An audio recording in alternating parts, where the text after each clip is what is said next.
coming in hot, Chinch. Little postseason baseball, brother. I just got home, man. I didn't even turn my on-air sign behind me, but you know. Dude, do you have a special guest? Oh yeah, baby! And Macy's there. All right, there's Jess, who's dressed like a garden gnome. You're gone. Just say one thing. Say one thing. Let's go Mets. So that's where we were tonight. You guys just got back from the game. How was that atmosphere when Lindor hit that grand slam? Seriously. I got to tell you. Okay, so I am a lifelong Yankee fan, and don't forget that. I know. Your family, isn't your family like coming after you right now? Your dad just told you. My brother's like, I can't believe you're wearing a Mets shirt. I'm like, my wife works there. Maybe if they go to the World Series, I can maybe redo my kitchen, get something nice patio furniture or something. I'll take that. We root for laundry. Like you said, you have cousins that root against you when they come to your games that you pay for. Anyway, that being said, it was electric. Fans were lit up, but Mets fans have this just guttural sadness and despair and think everything's going to be bad the whole time. So they're just all in shock that this season has gone so well, I think. But then when Edwin Diaz walked into that closing it out and walked the first two guys, the entire stadium was dead silent. Now, let me backtrack. Fransisco Lindor might be one of the coolest, most badass baseball players I have ever seen in my life, dude. He does everything right. And that home run was one of the most electric things I've ever seen at a sporting event. One thing I love, first off, it looked like Citi Field was going to come down. The place was going absolutely nuts. The pandemonium that was there and the boom mics that were going and letting the crowd eat was so good. Fox. But, one thing about Lindor, man, obviously you can't say back in my day because it is what it is. But, I think the big thing was always act like you've done it before. Nowadays guys are hitting homers. They're hitting 210. They're throwing the bat. Lindor hits a grand slam. Head down. At a point where you think he should go bananas. And it's just business as usual. This is what we need. We need to win ball games. I expect it to come up with big hits just like he's done all year long. We've been talking about him in the MVP race with Ohtani. But I just love the fact that he hits that grand slam, puts his head down, runs around the bases, hugs the guys. It's a big moment. But, there's some class about that. It's like Barry Sanders, scoring a touchdown, best running back ever. He hands the ref the ball. You know what I mean? It's just something about a class. Still, because you don't see it as much in the game nowadays. When you see a guy Lindor do that, you're like, man, I respect that a lot. Yeah, it's kind of like more badass. That's a great comp with Barry Sanders. That's a great comp because also he plays a game that it looks so easy. There was a play up the middle in the late innings, just a rocket that he just picked and stepped on second base in a huge spot and exactly what you're talking about. It just happened and he just walked into the dugout and everybody just expects him to be awesome.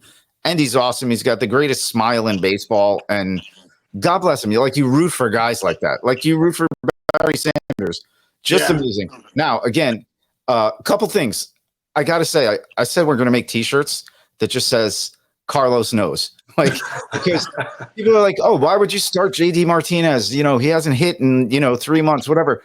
He led off that grand slam inning, dude, with a base hit, and it just set the entire stage for the entire inning. I'll tell you another thing. That dude, Mark Vientos, that plays third base, is a superstar in the making, dude. There's something about him. He can pick it too, right? He plays a nice third base. He can pick it. He does have those little lapses, and he did tonight. He the first run for the Phillies came when I think it was runners on first and third, slow roller in between where he could have either gone home, the guy was going on contact, or he could have turned to second. And I think he had that thought that young guys do where he was thinking instead of where am I going? Yeah, where am I going? Yeah. And he fumbled it, and that happened to him a couple games ago. But I think that'll go away with experience. But damn, man, he hits hard and is a stud. Now, let me go back to the team that my family all hates me for wearing this. Wait, I want to really quick. I want to stay on that Edwin Diaz real quick because I honestly believe is he your closer or is Stanek your closer or who? I mean who? or somebody else. Just Diaz to me, man, he's Peterson. all over the place. Like I just don't know. I just don't feel like he has a lock in on the strike zone. And I just feel like how many times in this postseason have we already been like, buckle up, like this is not going to be a clean 1-2-3 inning, and the strike zone is not going to be filled up. So it's just something to look at. Obviously, Mendy has gone to him all year long and all that stuff. But I don't care, man. If I'm the manager at this point, I need some. It's just like when you look at the Yankees. Look at Weaver tonight getting a 5-out save, and he dominated, filling up the strike zone. He had a little hiccup there with Bobby Witt Jr. and Sal Perez getting hits in the 8th, making it 1st and 3rd. But he was just filling up the zone, pretty nasty, and like it wasn't it wasn't walking guys. Yeah, it's funny you say that. When Diaz is in his zone, like, and he's ahead in the count, he's unhittable almost. When he gets behind the count, they know what he's doing. His slider. First of all, his fastball is he doesn't miss by an inch, dude. He misses by like 6 inches, dude. This Citi Field was a disaster when he was in for the first 2 batters. I felt so bad for everybody who's a Mets fan. And then he just locks it in, and then he's unhittable. Transit, I agree with you. Now, Mendoza has proven that he's going to bring in his best pitcher in the best spot. Right. So if you remember, when Diaz was that guy to him a few nights ago, he brought him in the 7th, right? He brought him in the 7th. I'm going to bring my best guy in the best spot. Maybe that's Peterson now, and hopefully you're up 3 or 4 runs, and he can close, and Diaz can close it out. I think you're right, dude. I think everybody knows it. It's obvious, and like I said, I trust whatever Carlos Mendoza does because I don't think the guy's done a wrong thing all damn year, which is amazing. Whatever he touches turns to gold right now. It's amazing. Now go to that Yankee game. 2 things. You've been harping on it. First of all, yes, they have a closer now. They have probably one of the other than Clase. I would trust him more than anybody. But dude, I got to give you credit. You were with him last year. You see how he works. You see how he hustles. Giancarlo Stanton is a man, dude. A future Hall of Famer, hopefully, in my opinion. Well, if he can stay a little help. Big G has been there before, and he's one of the best home run hitters this game's ever seen. But I also feel like there's something about him this postseason that's saying, you know what, guys, like maybe in this series you're going to jump on my back, and that's what they did today. I mean, literally. The big double to score the first run, score Juan Soto, had another hit, and then he hit the big home run in the 8th to put them up 3-2. And Big G doesn't show a ton of emotion. He was fired up. I mean, he turned around, flipped the bat, basically saying, "Let's go, boys!" Like I mean, where they have 4 hits, he had 3 of them. They went 3 for 5. Freaking awesome. Giancarlo Stanton single-handedly won that game tonight for the Yankees. I mean, the Yankees did a lot of good things defensively. The Royals. It seems like they a lot more walks again too. Their pitching's kind of been up and down. Didn't score a ton of runs. It was another great game, but I mean, you got to tip your hat to Big G tonight, and he basically won that game for the Yankees. Now they're up 2-1. That's just a huge W. Yeah, what Giancarlo Stanton has done in his career, guys. You watch what Aaron Judge's amazing season was. Stanton's always hurt, but 162 game average, 42 homers, and 108 RBIs. And he hit 59 home runs one year. He's a great player and by the way, a lot of his injuries have not been just like there's broken bones involved in that. Like, yeah, it is what it is. Legit injuries, but that's irrelevant right now because at the end of the day, it's all about what you're doing in the postseason. And Big G coming through tonight. We've seen him dominate the postseason before. And, man, I tell you what, if he's hot, I really feel like Judgy. I don't know if you saw his at-bat tonight. First at-bat, absolute bullet to short. Mm-hmm. Bobby Witt makes an unbelievable play on him, jumping up, leaping, makes that play. Next one, he just misses going deep. He's about a 10-foot from the fence. The other one, they checked his swing. They said he went, but he didn't. Mm-hmm. So he would have had 2 walks and 2 really good, a ball he almost hit out, and a rocket to short. So I feel like Judgy's right there too. Like he's so close, man. Yeah. And you know what? If I were the Royals, I needed to win this game today. And when I saw it was 2-2, I just walked out of the stadium into this little after party thing from the Mets game. And I was like, it's 2-2. I'm like, it's over. The Yankees aren't going to win this, and the Yankees are done. and they won it. They pulled it off because they're the Yankees, and they do have those studs there, man. Well, also too, if you look at going into today's game, I Bleav the Royals had like 33 hits or 34 hits. 31 of them are singles. Yeah, you said that. It's tough. It's tough in the postseason to keep stringing together hits. Get a guy on, get another hit to get him in. I mean, I feel like, at some point the long ball's got to come and play in Game 4 for the Royals. Yeah. Well, let's speak of hitting. Speaking of hitting, so Cleveland, very first baseball game in this postseason, Cleveland versus the Detroit Tigers. They had a 5-run first inning, just whooped on them. And then they had, what was it? Let's see. A couple innings later, they had some runs. Dude, they have gone 20 straight innings without scoring since the opening of that series. Yeah, it was a 5-run first and a 2-run sixth. They have not scored since. And you're facing a Tigers team that doesn't have any starting pitchers. They don't really start pitchers.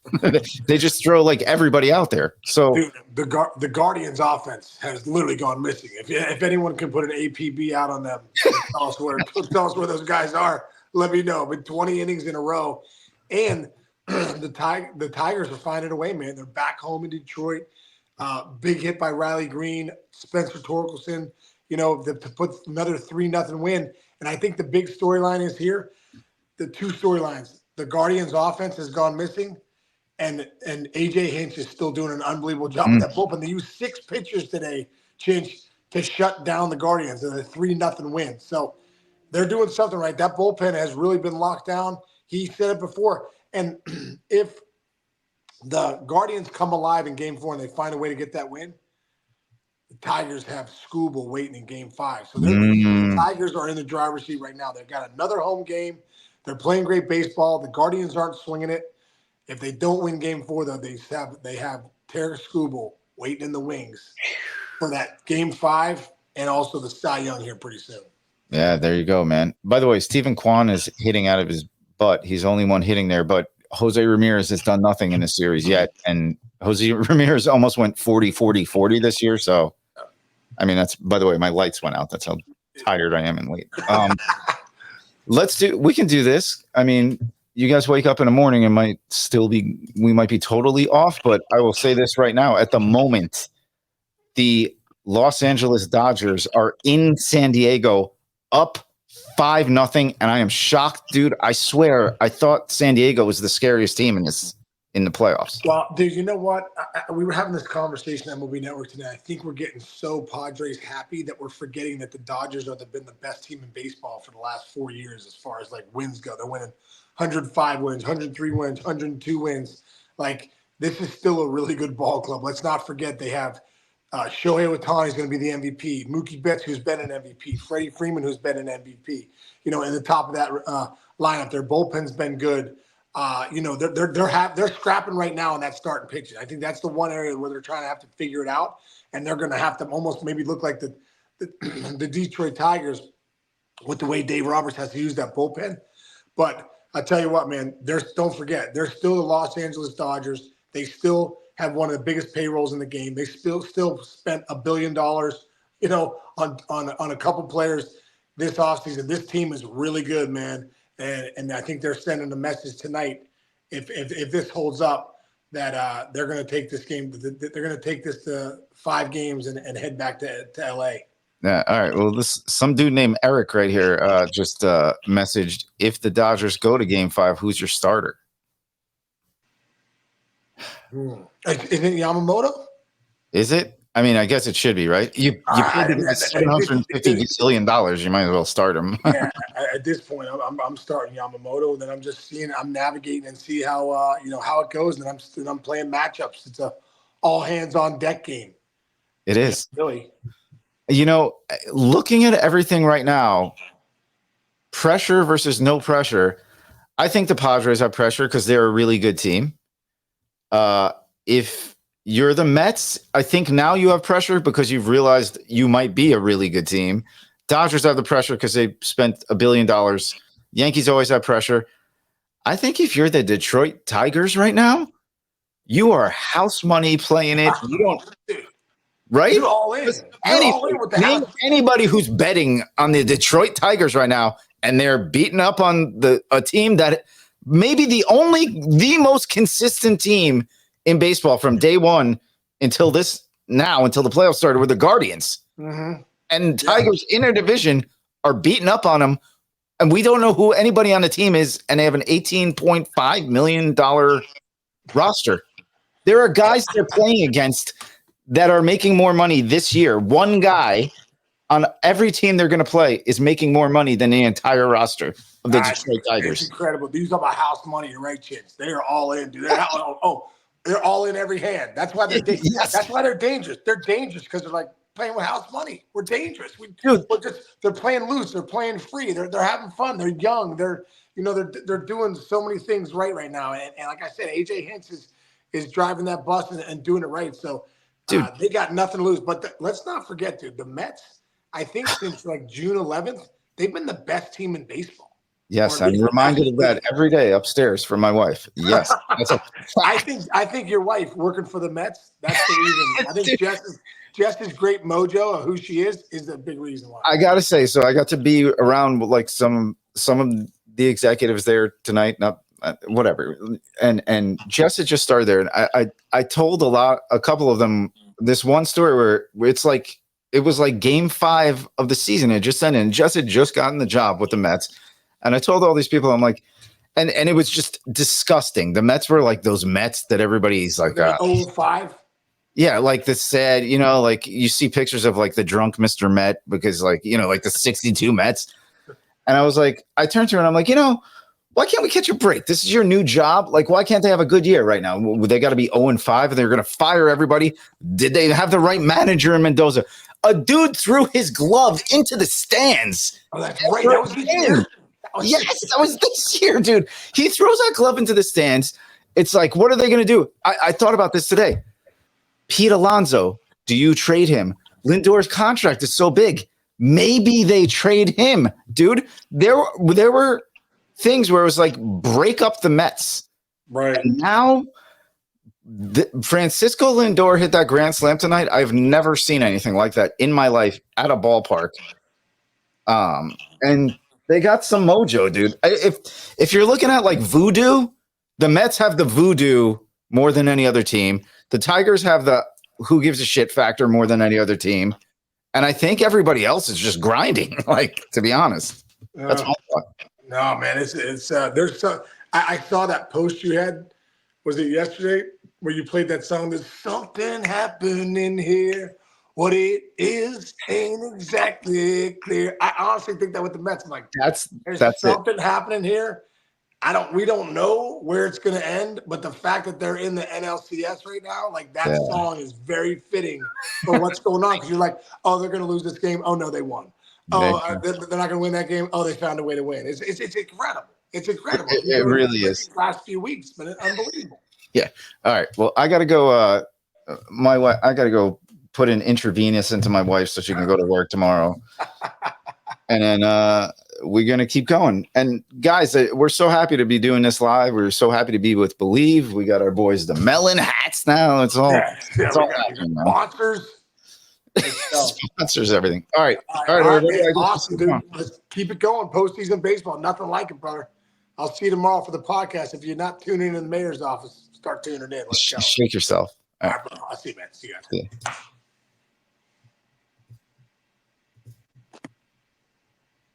Hold on.